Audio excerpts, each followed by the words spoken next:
Well, hello everybody. Welcome to our first coffee of the year. We are refilling, so if you need more coffee, we're getting some more water. But thank you for coming and finding parking, because we are going to talk about construction today too.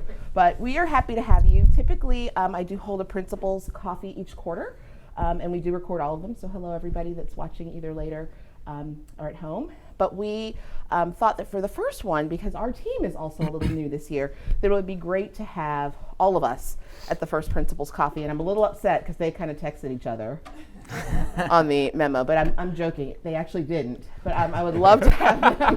This just happened, which is actually quite awesome. But I'd love to have them introduce themselves too. I'm Valerie Hardy, principal here going on my third year. Rory Dippold. This is my 14th year overall at Henderson, so 11 years teaching 7th grade civics language arts, and this is my third year as assistant principal. So now I have to think about how long I've been in Falls Church. So I'm Rob Carey, assistant principal. I've been in Falls Church for 6 years, 5 at TJ, and this is my first year at Henderson. So I usually like to use this opportunity to tell you a little bit of sort of how we're approaching the work here happening at Henderson, things that are going on in real time, things that we're looking ahead to in the future, things that are topical driven, because adolescence is a strange, funny, dynamic time, and this is a journey that we share together. And so I was gracious enough to have Mr. Mostow use his polls, which we also like, by the way, because that data is kind of fun to see what you all are thinking, to generate some ideas for this first coffee. And it was a little bit of a hodgepodge, so we thought, let's make it a Henderson 411. So that's sort of what we've done today. So you'll see a little bit of topics that span quite a few areas of interest, but that sort of seems appropriate given that there's a lot going on, which tends to be the case in the land of middle school. So we're going to go ahead and get started. Thank you for the fun setup. Yeah. So you mind if we sit? So a few talking points that we have for today is that I think it's important as you send us your best every day that you know a little bit about us, what makes us tick, both professionally and personally. We wanted to share a little bit about our work for the year and how that connects to some of the larger goals happening across all the schools in the division. We definitely want to spend some time touching on enrollment, because we are big this year, and construction and that impact, so you can have a better understanding of what that looks and feels like for our students day to day. We want to talk a little bit about recess and PE, because we saw there were some questions around that came from Mr. Mostow's poll. Standards-based grading, which is in full throttle and moving forward, and students and teachers are having a journey formatively and summatively with that. And then book talk, because I did enjoy last year having an opportunity to read with you all, and I thought that might be something we could engage in again together as we think about sharing our journey in adolescence. So we can go ahead and get started. So our team. This is the four of us, and one of us is not here right now because he's actually in a meeting supporting an IEP process right now. But myself, Mr. Carey is going to serve as our 6th grade administrator this year, which makes a lot of sense given that he has come up to middle school finally with the students from TJ. And I kind of jokingly say, like, Mr. Carey, you actually belonged here for quite some time. And then Dr. Dippold will stay with the students, and he'll have the 7th and 8th grade. And then Mr. White serves as our special education administrator, but he's also really just hands-on with students in general. They know him, they see him. He's a presence in the building, and he actively involves and manages our entire special ed program and supports families, students, and teachers in that process. And then my job is to oversee, work with, and support everybody. So that's a little bit about how we divide our responsibilities and our work. So a little bit about me. I was thinking about this today. This is my 23rd year in education. I am rare. I am a Northern Virginia native, so I did grow up here. I went to Mount Vernon High School, made my way to JMU. Go Dukes. And I was a special education teacher before transitioning into school counseling, and spent a good portion of my career as a school counselor, director of student services, and then ultimately decided that I'd make my way into school administration. I sort of stumbled into it. It wasn't a desire that I had, like, I'm going to be a principal. I had great mentors and people in my journey who always said, I see something in you. And I worked my way into a middle school, because that's what I've always done, middle and high school, but went down to elementary school, which I found to be incredibly enriching and fulfilling, because it helped me understand the learning journey of our students as they develop and grow into middle school students. and then matriculate on to high school and beyond. But had an opportunity to come here. And this, as you guys know from some of my communications with you, this has a personal connection to me, knowing the Henderson family, and also just loving the small town and the ability to touch and know you all and your students. So I also went to UNC Chapel Hill, so I'm a big basketball fan. I love March Madness. But I have a daughter, she's 8, she's in 3rd grade. We spent some time this summer traveling. We went down to Assateague Island. She is all about some horses right now, so that was super fun to go look for the wild ponies. We also made our way to New York. It was her first trip, and funny story, she had saved her birthday money. She's a July birthday. I'm not buying anything. I want this unicorn that is at Hallmark. Okay, we're going to New York. You sure? Yep, not buying anything. So we pull up to FAO Schwartz. Sure you're not buying anything? Nope. Are we going in? Yep. We get to the floor, which you can see there, which there is a whole floor of Hatchimals, and it was, oh my goodness! And we left with 4 items. So I just think that that's kind of fun that you guys can share in my journey of 3rd grade, because 3rd grade is 3rd grade. The homework, it's fun at night. And then my husband, Daryl, who also is in education, we did go get to see Aladdin this year, which was also fun to sort of round out our year of Aladdin being our production last year here at Henderson. So that was great to go with Jocelyn and her to make comparisons and say, they flew in on a magic carpet. You all could have too. So I told Miss G, we got to up the game for Mary Poppins, but please keep children safe. So that's just a little bit about me. Dr. Dipple? Sure. So a little bit about me is I grew up in Skaneateles, New York, right outside Syracuse, New York. Very small town, kind of similar to Falls Church in the sense of K through 12, about 2,000 students. So I felt very at home coming here and starting my career teaching here and then becoming an administrator. I did go to Notre Dame for my undergrad and master's in education. And went on also to my doctorate at George Mason University in educational psychology, and also got my admin degree at that time. So a little bit about me. So had a busy summer in many ways. So this is the picture from Florida. So I went with Miss Johnson and the 7th and 8th grade science field trip right after school got out, and we went to the Florida Keys, 65 middle school students, and it was an amazing experience. And I know Miss Johnson is doing it again this year, and the kids had just had a great time. But I'm going this year. I'm not letting him go to Florida 2 years in a row. So that's just a picture from June, and then my wife and I, Kathleen, went to Colorado to visit some friends. So we went hiking and just enjoyed visiting Denver. And that's my little dog, my Jack Russell Terrier, Kit. And then the newest addition to the family, so we recently adopted our baby boy, Declan, and he is 7 weeks old. So pretty sleep deprived, but very happy and happy to be back. So. We laughed because Rory, Dr. Dipple came in, and he's like, so I gotta go. And Rob, you were what, 5 days in? Oh my goodness. Yeah. 5 days in, I think. And I was you were like, no, you're not. Yes, you do have to leave, and you're gonna have, bye, and do not check your email. And I was like, all right, Rob, welcome to middle school. Rob is like, what's a team? Come on, Rob, we got this. And we got this, I was like, what's a department? We don't have those at TJ. But it was super exciting. I know the building was excited to, and keeping that confidential. I mean, knowing Rory has been here as long as he has, I think this is a second family. So I think for the staff, it was like, where's Rory? Is he okay? And I trust us, he's fine, it's good. But it was great to finally be able to tell them the good news. So we're all excited to have a little Declan. All right, so this is me. I joke because I got an email from a teacher, like maybe my 4th day of school, and she, a science teacher, Catherine Smolaric, and she said, let me know if you need help transitioning as a middle schooler. And I was like, oh my goodness, middle school, right? So like I texted my mom and I was like, hey, send me a picture of me in middle school. And I was like, can we delete that picture?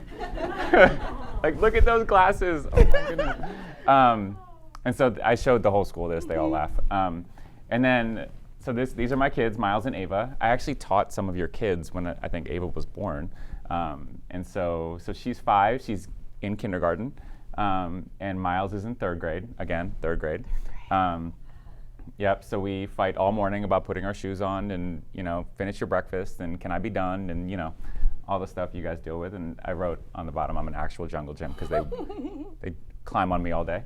And then this is my wife, Dina, and Dina is vice president at Virginia Hospital Center, Women and Infant Health Department, and she makes me be Frosty the Snowman every year. And if you show up as Frosty the Snowman and then you also have Santa, everyone wants to take a picture with Santa, and they're all like, I don't know if I want a picture with Frosty. So I'm like, no? Okay, right?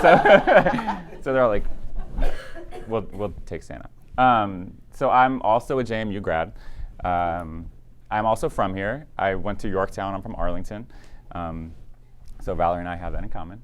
And that is me. I'm so excited to be here. I've loved the last month and a half, and they joke because a lot of things happen here that don't happen at TJ. And so I said to Rory the other day, I was like, on this episode of things that don't happen at TJ, right? So, and they're like, it's fine. So like I'm bugging Rory all day with little things, and he's like, yep. They've been so patient with me. So I've really appreciated the last month and a half, and I'm really excited to be here. So you kind of don't know what you're missing till you have it, right? It's just the perfect complement, I think, to our team now. Just having Mr. Carey come up. One, the transition for our students I felt much more seamless as a result, right? There's a safety and a comfort in knowing a familiar face. But 2, I think it's helped to fill that plug that we knew we were missing in terms of just another body to help us carry the work forward and to be a presence for our students, for our teachers, for our families, and Rob's energy is contagious. So we're just grateful to have him on the team as well, and we continue to thank Dr. Noonan for moving him up with the big class. Yes. With the big class. Do you have that? Yeah, I got you. So then Mr. White is our special education administrator, and some of you know him because he also has been in our building for quite some time. I think Adam said he's going on his 6th year in the division, has spent time primarily in our building as a special education teacher, but also spent time at the high school as a dean of students, and then was able to transition into this role. Last year his position was split, special ed administrator and dean of students in this building, and now he's solely the special education administrator. But his son now is pushing 8 months, Jameson. But as you can see, he's a Philadelphia fan. He is a Philadelphia person through and through. And he also is very hands-on with our students. It's oftentimes hard to keep track of where he is because he is all over the building. But Mr. White is also available, accessible, and very much a part of our day-to-day functioning as a team. So he's also someone who we encourage you to reach out to as you have questions pertaining to your students' learning needs. And then also as our team, he's an extension of the work that we're all doing and moving forward. So to give you all some context around the life and work, a lot of what we are really focused on this year as leading the learning and the wellness and the safety of your students is making sure they get here and get on a bus and navigate lunch safely. We are in classrooms, and our goal this year is to be in classrooms a lot and spending time with students. We know when we're getting it right when we hear from the students and we hear from them and from their perspective, right?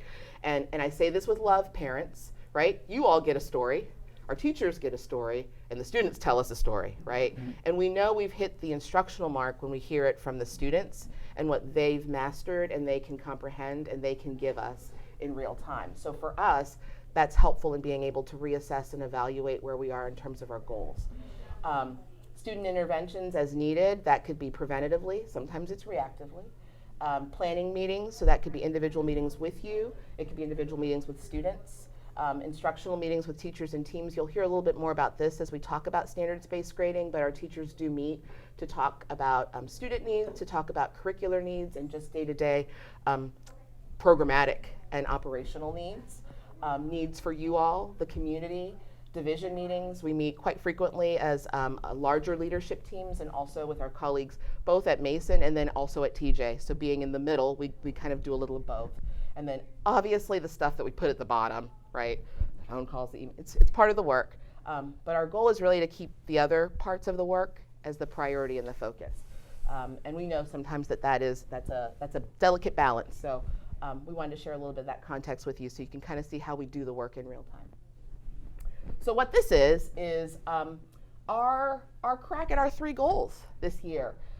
In the center, what you see is our division focus for the year, and this is part of the work that you'll see if you've got students in other buildings as well, that Dr. Noonan laid out for us at the start of the year in our opening convocation together. And that's really looking at how are we keeping students at the center of everything we do, and using our 3 pillars of International Baccalaureate, focusing on being a culture that's caring for all, and really thinking about the students that we're missing that aren't showing that same level of success, and closing those academic and educational gaps that they are experiencing. And as we have been thoughtful about this in our building, we've wanted to be inclusive of all of our staff and figuring out how we do this work together. This isn't our work. This isn't just the teachers' work.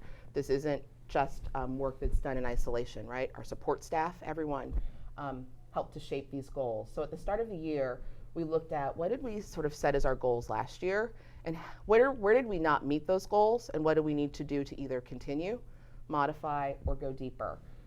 So in thinking about IB, that's our really teacher speak word, so I'm going to break it like a teacher speak goal, so I want to break it down a little bit. We really want our teachers to go deeper into how they're really using their IB practices and breaking it down step by step and reflecting on it with students and with themselves, so that they understand each step of the process and students understand each step of the process. We've done a really good job of getting that work going, and now we want to be more thoughtful in reflecting on what's working, what's not working, and building in that time so that teachers can understand how to make them more accessible for all students. But then we also want students to be able to understand where they are in the learning journey. Am I at a place where I am still learning a skill, that I'm still trying to master a skill, or I've really mastered a skill and I'm now applying it somewhere else? We want them to be able to articulate that as well. So that goal is really twofold in wanting it to master it for our students and our staff. In thinking about our second goal here for a caring community, one of the things that we're really wanting to do is continue to increase student voice and helping our students start to have ownership in how that works here. So we've had an advisory program that we launched last year, which is a time that we allow our students to talk about and engage in topics that are curricular or are real time, are based out of need that might be happening, but also give them the frame on how to do it. And we realized that we were shaping those, and the students gave us feedback that they wanted to shape those, right? So how do we build a program that does that? And how do we do that in a way that also allows your voice to help come into those conversations as well, right? There are conversations that we have with you, that teachers have with you, that you have with your students, but it seems like there could be a way we could have that conversation so the whole circle is complete. And again, that will help us engage in supporting those relationships for students that maybe don't feel that connectedness to either teachers or to the school, and making sure we know and identify who those students are. It kind of connects to our last goal, right? Another technical goal, but kind of an important one. We unpack our data, right? And we look at our data to see where are we in terms of gaps that we're maybe not reaching. So we look at it through the SOLs because the state of Virginia says we need to, but we also look at it through other measures, right? We have other data points that tell a story for us in terms of what students aren't making progress and where we're not seeing growth. So we have some work to do in certain areas in this building, and when we unpack it, the beauty of being in Falls Church, we can name the kids, right? It's not 57 children in one subgroup, right? We can name them, right? And by being intentional in focusing our supports and resources there, we know we can do better. And that's been our challenge to our teachers this year, is how do we do it? So we kind of have our sleeves rolled up on this one because we've got some work to do. And I know our staff, we're going to do it. Did I miss anything on that? No, that's good. No, I'm sure. Do you want to talk about our enrollment? Sure. You can see here. We're big. You know, with the introduction of a big 6th grade, and our 7th grade and 8th grade both grew, so we've seen a jump. So we're at 663 right now, and I think we're doing a good job of managing that. I mean, this kind of is what it is. This is more just information, FYI stuff. And do you want to talk about it? It was funny. Rory came back. His first week was, our like third. So we're like, we're in a good rhythm now. Everyone's used to this. And Dr. Dimple came back like, The schedule. And See, I know no different, right? Like this is it. so with that schedule, or with the enrollment, we've had to look at lunches a little differently, as you know. So A-day lunches are grade level, so traditional, what they've always been. So with 6th grade eats together, 7th grade, 8th grade. And then B-day lunches are mixed because of the classes that students are in. So students may be in Encore, like a theater class, or they may be in a science class, and they may have to have lunch at different times. So there's 3 different lunch blocks, but for B-days, your child may have a different lunch block, depending on what class they're in. And we do have tables that are assigned for grade level. So on B-Day, we have a sign on every table that says this is a 7th grade table, this is an 8th grade table. So we don't mix grade levels at tables, but we do in the whole cafeterias across grade level, but at tables, they're specific grade levels. So part of this has also been just management of movement. So this is different in terms of the size of the building, right? We were 608 on average last year. So even just thinking about, right, almost 60 additional students to move and navigate through doorways and hallways, and at the time, it's been an adjustment. And I would say now we're finally in our right rhythm, right? It's taken all of us a while to get used to. Our A-Day looks different than our B-Day. Our time of moving students from one class to another class looks different. Getting to PE is a 10-minute walk. So we are grateful for the VDOE shift to 90 minutes because that's the warm-up to get to the field, right? We can't go this way. That's the construction zone, right? So 10 minutes to get to the field, we need it. And it's definitely been a shift in thinking about how we manage and move students. But we've figured it out now, and it did take some adjustment because it's new for all of us. And as I said, it was good you didn't know any different, but it was also a little bit of, we are having to think this through, and we've told our staff that this is the first 9 weeks for all of us. We need to live it. Let's see where the kinks are, and then we'll revisit. If there's something that needs to be adjusted that's not working, let's do that. But we've got to see what we're dealing with and not just change on the fly. So we've committed to it for the first quarter, and then we're going to revisit and see, is there something that's not working well or right for students and accessibility, and then we'll revisit. Yep. What's the capacity of the building? So the capacity is actually closer to 750, so we're still good in terms of that, but we're feeling it. So I did want to talk about sort of where we are, right, in our most recent communication that I sent to you all. And I appreciate always, because this is just how I believe we do our work, I appreciate your communications with me, to those of you that reach out and email either your questions and also your support, because that too means a lot. So thank you for that. I want to say just a couple quick things about where we are. I did list sort of this in my Herald, but I wanted to list it again in here, just so it could be shared with those of you that either did not see the Herald and also have it in this for those of you watching. These are the steps that we have taken, right? Our school has had now 3 incidents where we've had racial incidents happen, right? And 2 of them have involved graffiti, and one has been one that was directed towards students in a more widespread manner. And I think part of where I reflect and I struggle where you all do, right, is how does it happen, right? I was pretty candid about that in my Herald. And I don't look at it as a negative, right? It happens because I think in any circumstance where we bring attention, call something, address something, there's a spike, right? And I don't want to make any correlations, but I want to use an example. We talk about our bullying, harassment, and prevention lessons with students.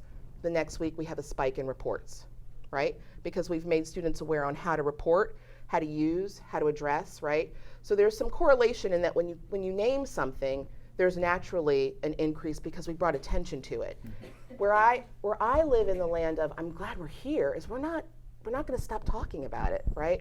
We're going to have to continue to figure this out. And it's our job to continue to talk about it and figure it out with you and with our students. And where I see, and we've talked about this candidly, it's the disconnect of I don't want to talk about it or tell because it's my friends, and I don't want to rat people out, and I don't want people to know it's me, right? There's a reality to our students in that, And then there's also a reality to, I don't know, understand, or feel the impact, right? And it's, we talk about generationally, it's a difference, right? My parents were in the civil rights. They were in segregated schools. I know that, I hear that, that's my parent, that's my mom, right?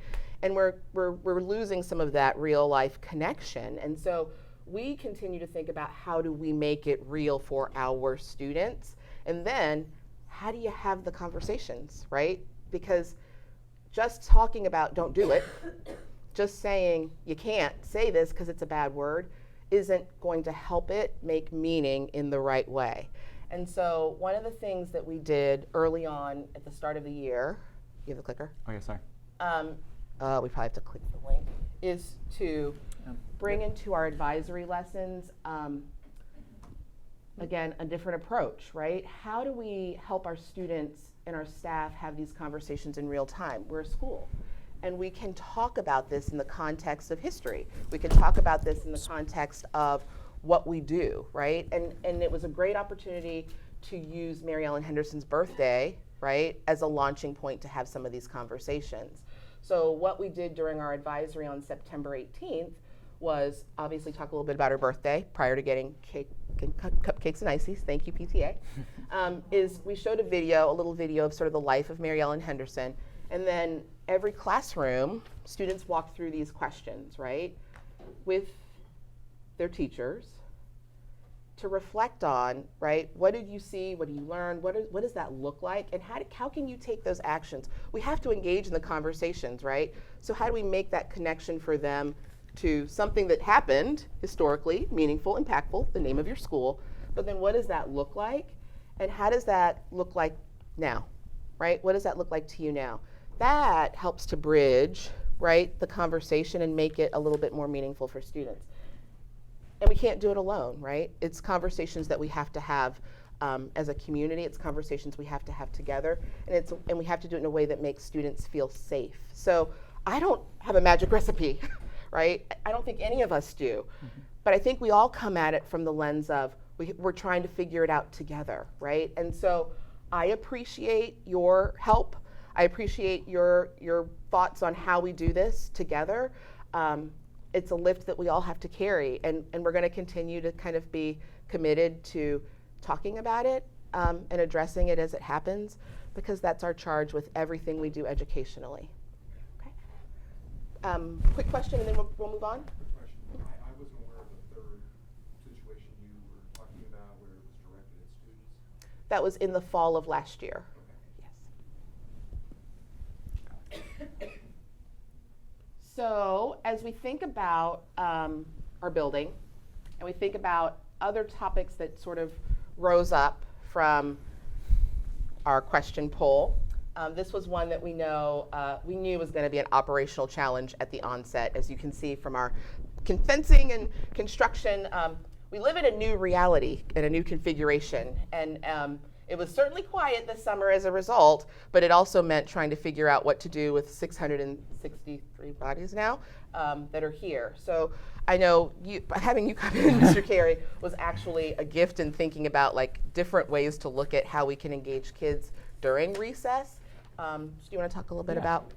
Yeah, so obviously we're limited with space, and so we've had to be kind of creative and on-the-fly thinkers. And so this is where we're at today. So after lunch, our students have 4 options. They can go to 006, 007, which is a game room. I did buy hacky sacks, and not one student has shown interest in playing hacky sack. They actually told me that I'm showing my age. Yep. Right? I'm like, just They try kinda it. did. Try it. It's fun. So I went down the other day, and they were throwing it. I was like, no, you kick it. Okay. So the blacktop has been. He's so meant to be in middle school, right? Literally, I announced it. The question was, does he have tie-dye shirts to go That's with the hacky awesome. sacks? Right? Yeah. Yeah, exactly. Maybe I need to set the vibe a little bit. That is awesome. It literally, I announced it, and one kid goes, "You're showing your age." I was like, just go to 006, 007. So 006, 007, and That's what you can see in the. yeah. So we'll announce, a teacher will start walking and kids will follow. We're seeing maybe 15 to 20 kids head down there. And we are kind of updating on the fly what games we're getting down there. And Rotating. yeah.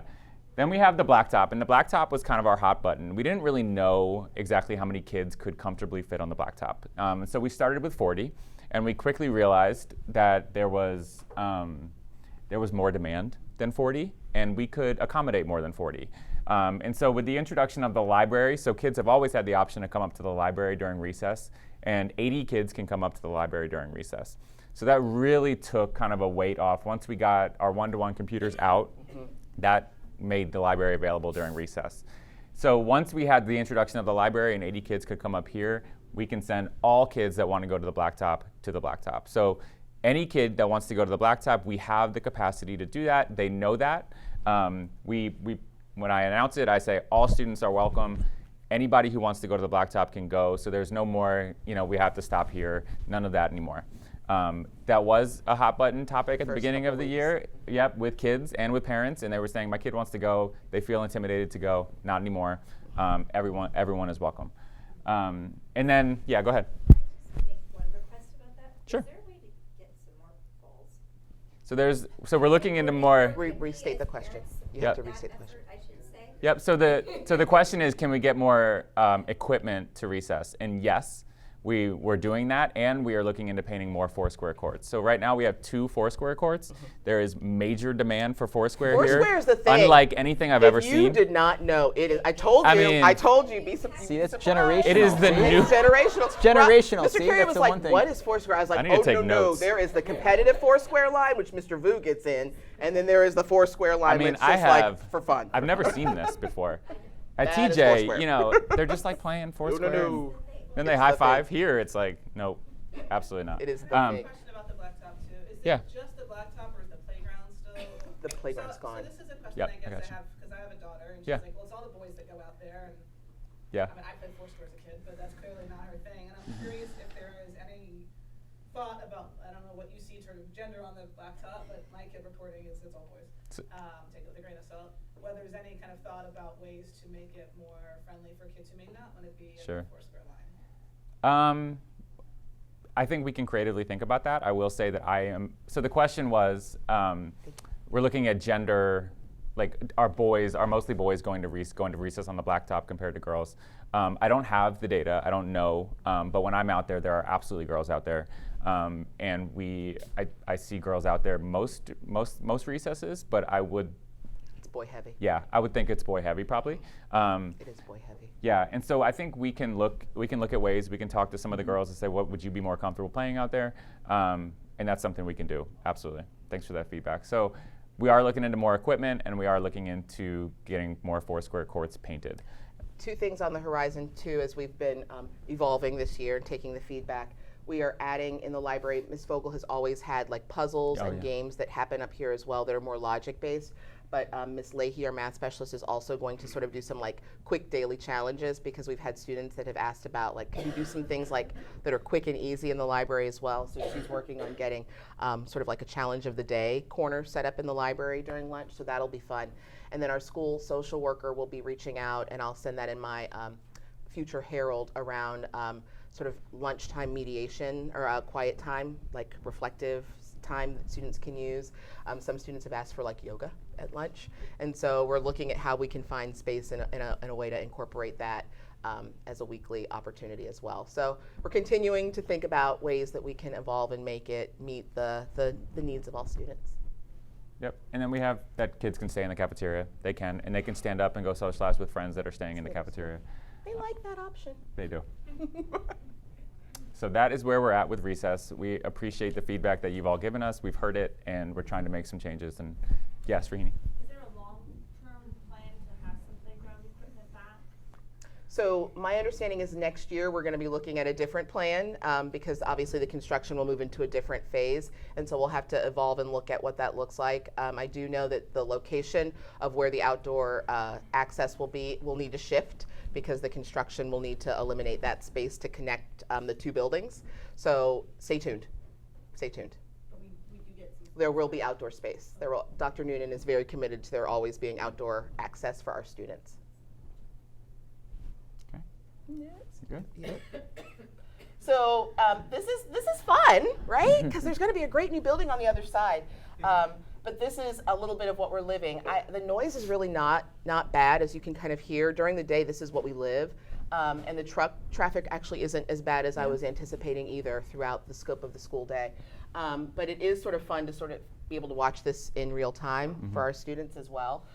It has changed how we've had to think about a few things, as we just shared, in terms of recess being one of them. But it also was good for us as we think about sort of the important things, which our first job is thinking of your student safety, right? As we had our first fire drill of the year, we were really thinking about, wait a minute, we always went out the back door. Right? And so how do we adjust and think about getting students out? I think it was vitally important for us to go through our first 12 minutes drill that we had last Wednesday for us to see how this construction impacts our accessibility quickly out of the building. So I actually was pretty grateful that we had an opportunity to have that training drill with as many eyes on this as we did last week. I think it was helpful for all of us to see, oh, that actually forced more students in a direction that backed up the stairwell. So we need to consider more students going this way. It's thinking differently, and it's thinking differently for this year. It'll look different next year. But I'm grateful that we're in such a small system that we can be all hands on deck in thinking through this creatively and together. But the outcome's going to be amazing. It's incredible that we've got this much done already. So I look forward to this. There will be impact to our building looking ahead to next summer, because that is when some of the spaces will start to align in terms of our cafeteria. And Ms. Carpel gets a new space, so she's super excited. But so we're kind of looking forward to how that's going to unfold and the benefits we get to that as well. Then there's been this fun. I'm actually super excited about where we are in our standards-based grading journey. I know I've seen a few of your faces at our sessions that we've had thus far for parent education, and we have a few more coming up in 2 weeks. So I hope that if you haven't been able to make it, or if you still have questions to get a deeper understanding of that, you're able to join us in October for those sessions, and we also have sessions at November for Conference Day as well. Our teachers are rocking this out, and they are modeling what it looks like to be a learner who's reflecting and growing right alongside our students. I often say that this is when the doctor in Dr. Dippold comes out, because his brains around the dots of all of this and how we connect it.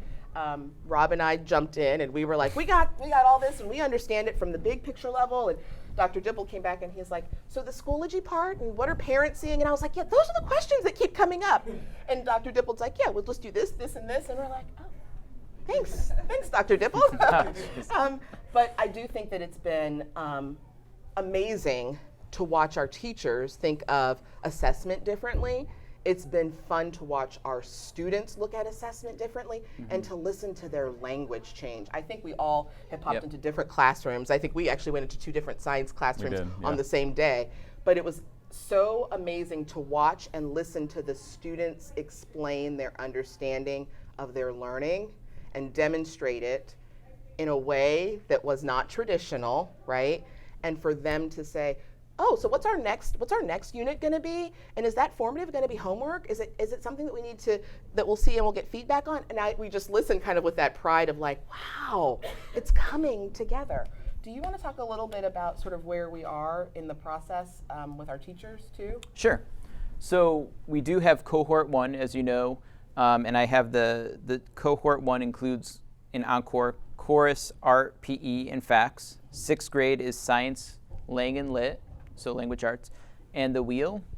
7th grade is civics, and 8th grade is world history, lang, and lit, and math 8, which covers 6th graders, 7th graders, and 8th graders, because that class students can take at any grade level.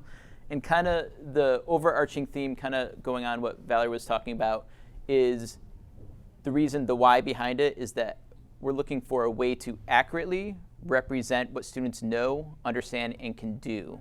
So we are shifting towards, rather than giving the traditional grading on homework, grading on other assessments, we're looking at really the criterion. So each subject has different criterions, and we're looking at what do students know throughout the process, throughout the formative assessments, which are the practice, not graded, leading to the summative task. So again, it's, can you go back for a second? Yeah.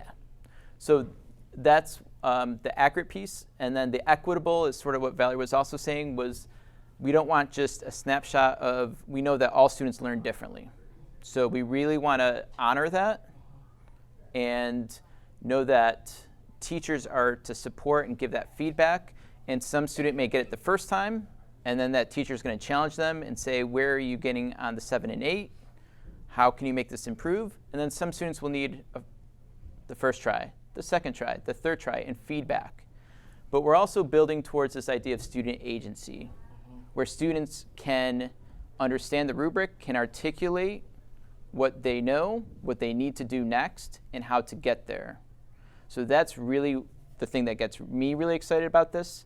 When I was teaching civics, I was living in the two worlds. We were doing MYP, and we were doing the traditional grading. And now the teachers have pushed it, the students are understanding it, and it's exciting to see this come to kind of fruition and seeing like the dialogue changing, the focus not on grades, but focus on what am I learning, what do I need to continue to do. And it is aligned to, again, our teachers are doing a great job. So they did have training over the summer, and we are meeting with them. They're working in their department time each week, continuing to hone and refine their practices. Short Wednesday this upcoming week. I'm leading the training with our MYP coordinator, Alicia Miller, and we're just doing some reflection and kind of where we are and continuing to grow our teachers and their comfort and their capacity, and they're doing an outstanding job. Asking all the right questions. Asking questions, and then we're also going to be building the second cohort, which are the rest of the teachers for next year as well. It's been interesting. We actually had a conversation with a teacher this morning. She came downstairs just processing, and I love it. You know, I'm one of those people when I drive in, I'm thinking too. And you could tell she just got off the road and she walked right in and she's like, so I was thinking about when we're reflecting on our units, is this where we're supposed to put what we've learned about how we should differentiate the assessments to meet the learners, and we're capturing and you know, it's like, Yep. Yes, this is exactly where you're supposed to put that, your feedback, right? It's the process for them as well. So I am excited. The energy in our building with our staff around this is really positive. And I think where we have learned is, as you all are navigating Schoology for these standards-based grading classes, we've realized that's where we have to help grow the language, the understanding, and then do some of the cleanup in terms of what's being reported in there. I told you, the doctor came back. And so we realized that's where there's some of the disconnect in what you're able to see and how it's matching with all of the language that's being used. So Dr. Dippold actually has met with Ms. Miller and all of the CTs to sort of get that info so that when we go to our next professional learning on the 16th, that's the big focus, is cleaning up Schoology to make sure the formatives make sense and you can understand what they are, the summatives make sense and you can understand what they are, and then in advance of conferences giving you all screenshots, right? So you can visually see how to get there and know what you're looking at, because we hear that was the miss, is how do you then know what you're looking at to be able to support and continue that learning and development at home with your students. Can I Catherine? actually ask that the school system offer a in-person training on Schoology? Oh, that's a great. It would be really helpful, because I find it really difficult to watch the videos. Sure. And so, first of all, I should have started by saying thank you. Thank you for seeing that disconnect, because I hear that from a lot of parents. But I think something in person would be. That's good feedback. No, we can certainly look at that. Maybe the 4th would be a good day. Sure. Right, Repeat the conference day. question. Oh, my bad, repeat Yeah. the question. The question was around Schoology and that disconnect and recognizing that it's there, and that even having screenshots are helpful. Could we have some more parent live in-person opportunities for you all to also get that sort of Schoology understanding as the navigational tool? And I always try to think of what's a natural time to do that when you're in a building. I'm a parent too, right? I like a one-stop shop. So might that be on conference November day? 4th. Right, when you're already in the building, if there are times that we could align that, that would probably be something we could work towards. So thank you for that nugget. I think that would help too. I know there's a difference between when I log into Schoology and what I see versus when my child logs into Schoology and what they see. And I've had teachers say, log in, look at your child's Schoology, Yes. and not, so log in as them, not as me. But Is that still the case? Should I always be looking through my child's login and not as a parent? Am I making sense? So I think what we learned yesterday where that disconnect is too, because our view looks different than a student view, than a teacher, because our view is, right, we see the whole. So we learned yesterday too that the drill down is, my understanding is they can see it, right, from their student. It's just we have to show you where to go. Yeah. I think it's the clicking of where we have told you to navigate to see stuff. It's not all in there. So some of it is we have to clean it up on our side, and then some of it is some parents don't know where to look on the parent page to see it. Okay. Does that make sense? Just to follow on a little bit, as a new sixth grade parent, it would be really helpful to actually get a good understanding of all the technology. So Power School plus Schoology, the different views, it's all a little overwhelming. Our kids seem to get it much faster than we do. Sure. But I think having some seasoned parents kind of show us even would be helpful. Because I think all of it, because there's so much on there, the amount of time kids spend on there, the work that's on there, I think it's great that we're leveraging technology, but I'd love to actually get the parents equipped as well. Yeah, that's great feedback. Mr. Mostow, so the question, to repeat the question, was around just all of the technology, especially for, I would say, incoming sixth grade parents, and I'd say new seventh and eighth, so just new students to the system, around all of the platforms. So Power School, Schoology, and I looked at our PTA president, having parents also help with that as well, and we could probably collaborate on something. Yeah, I think so, and I think there's a conversation also around, does it make sense to do the Schoology part, what we were talking about here, November 4th, or after the first batch of grades come out, because that is going to trigger maybe another round of, exactly what are these assessments, Yep, look like. we So can work on the we'll talk logistics. about that. Yep. Just two quick questions. Doctor, you were talking about implemented. Are we going to see more implementation as, when the kids move into sixth grade, kind of seventh grade, a lot more of it? And two, I went through your training. It was the first iteration, and I got two answers for the same question that were different. When you have four summative grades, are you going to take the average? It's going to be the last grade. So that is the science example that was up, Oh. where it goes up and Yeah. it dips, and then the one that goes up and then it stays the same. Yeah. And that's the one we had to clean up for the PowerPoints. I think that's the question where we've had Okay. disconnect. So do you want to answer that? Or do you want me to? Sure. Or So, restate the question? Okay. Sorry, we were just. so let me- Hello, everyone that heard that. Let me. I'll answer the first question. So the first question was, are we going to see implementation in other classes for next year and beyond? So the answer to that is yes. So this is, we call it cohort 1. So the first group of teachers with what they teach are doing SBG. And then next year, our entire school will be doing it.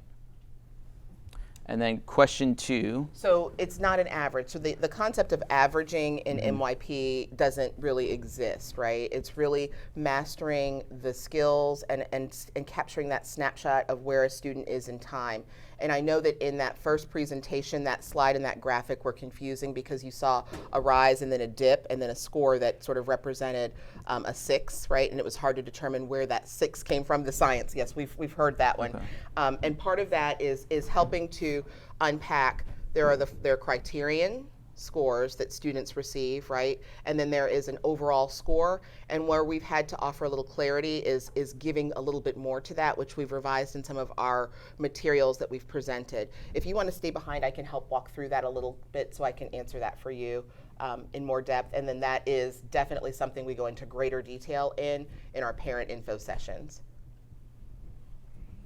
As a Hi, follow-up Rohini. to that comment, So make sure we get one of through our the slide. sixth grade social studies history classes, the syllabus at back to school night said they have this 1 through 8, and they kind of gave an equivalency on what we're used to for the letter grades. The final And it said conversion. At the end, they'll get an overall assessment of 1 through 7. And I was curious. That's that's exactly part of what we were just talking about. So the question was around the end of course conversion and then what that means in terms of 1 through 8 versus 1 through 7. So some of that is part of the technical aspect of MYP scores that as they are given. And again, we go into great detail in this in the parent sessions, and I don't want to do that here today because that's part of what, and we need that time to go through that comprehensively so it can make sense. But that is part of the difference between A, B, C, D in the criterion and then the end of overall score that's reported, which you see as a letter grade. So there's 2 different systems. It is confusing. We are confused by it as well, but it's part of what MYP uses to help us determine mastery of content and then issue an overall score. Sort of 2 different buckets, if you will. Okay. Yep. As I'm completing, I only know the MIP IP system and not the American system. But what is the relationality as well? Sure. Do you wanna go back to that? Yep. Repeat the question. Okay, so the question was MYP. So with the criterion, so each MYP middle years program has different criterion for each subject area. How does that relate to the Virginia SOLs? So actually our teachers have crosswalked and mapped the SOLs. So the SOLs are fit under the criterion. So they're crosswalked and they overlap. So the teachers are teaching the standards that are expected for all of Virginia public schools through the lens of MYP. And then next slide. Yep. Additional resources, and this was in the Husky Herald last week. So we have a website that we keep adding to with additional resources, the video and the PowerPoint. And then, as Valerie mentioned, there are upcoming sessions the next couple weeks as well. And I think we can also look at that Schoology and that technology component, which I think is a great point and a need. Mm-hmm. You want to talk book? Your book? Yeah. So one of the things that I would love to sort of end with, as we're still on time, is thinking about a potential book talk for us this year together. And there are many books we could read. And thumbing through, this one was actually shared by a parent that I loosely looked through, and I thought this kind of summarizes a lot of our journey in life right now, which is, I think you all, I see smiles, but Growing Up Social. And it's the author of, have any of you read The 5 Love Languages or read it with your partner? But I kind of like the frame because that's sort of the context in which it's written. It's the same author. But it's really a fascinating read if you think about it through the lens of your child and the social language that they are growing up with in society now. And how do we kind of get back to some of those practices that we know, I think, tie into what I see as our goals as IB, a caring community, and closing gaps. They all sort of interconnect. So I see some connections in this book to our work, bless you, that I would like. But if you have recommendations, perhaps there might be a poll